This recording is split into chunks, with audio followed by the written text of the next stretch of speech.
জানি দেখি জায়গা জায়গা স্বপ্ন দেখতেছে। তা জায়গা জায়গা স্বপ্ন দেখলে বাড়ি কাজকর্ম করবো কে? আমি আমি তো গোড়া রান্না কাজকর্ম করতে পারি না আর করবো না। মা আপনি সবসময় আমার লগে এমন করে কথা কন কেন? ওরে বাবা, তোমার মুখে কথা ফুটেছে। হ্যাঁ মা, আপনি আমার সাথে সবসময় এমন করে কথা কন কেন? কেমন করে কথা কব? হ্যাঁ, সম্রাট শাহজাহানের মাইয়া, আমারে মাফ করে দেন, আমারে মাফ করে দেন। আপনি তো সম্রাট শাহজাহানের মাইয়া, আপনার তো স্যালুট দিয়া কথা কইতে হইব। আপনি তো সম্রাট শাহজাহানের মাইয়া। তা সম্রাট শাহজাহানের মেয়ে, আপনি রান্না বান্না করবেন না? এবারে কাজকর্ম করবো কে? হ্যাঁ, আমি তো কাজকর্ম করতে পারি না, আর আমি করুমও না। এখন কি তোর বাপ মারে ডাকুম রান্না করতে, নাকি তোর বাপের আবার ডাকুম রান্না করতে? ক উত্তর দে।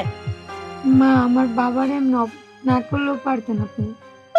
জয় ফকিন্নির বাচ্চা। আরে বাবা, আমার মুখে মা লাগতেছে তো। লাগার জন্যই তো দিছি তোমারে, হ্যাঁ?